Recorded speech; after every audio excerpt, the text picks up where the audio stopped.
Welcome to Infant India's Education World. Betul नसीब Urdu school से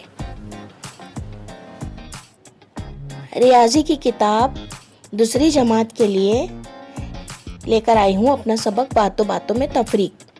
तो आइए बच्चों शुरुआत करते हैं। मैं सवाल पढ़ूंगी और इसके साथ आपको समझाती भी जाऊंगी, आप लोग ध्यान देंगे। आयशा ने 54 मोती लाए थे। माला बनाने के बाद इसके पास 21 मोती बाकी बचे, तो बताओ इसने माला में कितने मोती पिरोए। तो बच्चों देखिए इधर 5 मोतियों की माला बनी हुई है, आपको दिखाई दे रहा होगा। हम एक माला को 10 मोतियों की एक माला को हम एक ग्रोह मानेंगे। तो यहाँ पर कितने ग्रोह है? 5 ग्रोह है, तो 5 यानी 50। तो हम इसमें से 2 मालाओं को कट कर देंगे, तो हमारे पास कितनी मालाएं बची? 3 मालाएं बची। तो हम 3 मालाओं को क्या समझेंगे कि हमारे पास 30 है ना।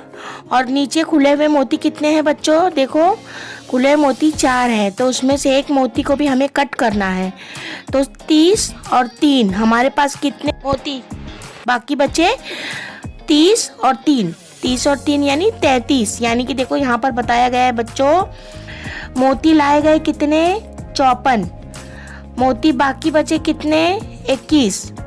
और जब 54 में से हम 21 को तफरीक करेंगे तो हमारे पास जवाब हासिल होगा 33। यानी कि मोतियों में मालाओं में मोती कुल 33 पिरोए गए। अब आपको अच्छी तरीके से बच्चों समझ में आ गया होगा। अब ये देखिए नीचे कुछ सवालात दिए हुए हैं, इसको आपको हल करना है। अब ऊपर के तरीके को आप नज़र में रखेंगे और इन तमाम मिसालों को आप हल करके मेरे गूगल क्लासरूम में मुझे भेजोगे। अच्छा बच्चों, अब मैं चलती हूँ। अल्लाह हाफिज़। Please subscribe the channel and press the bell icon.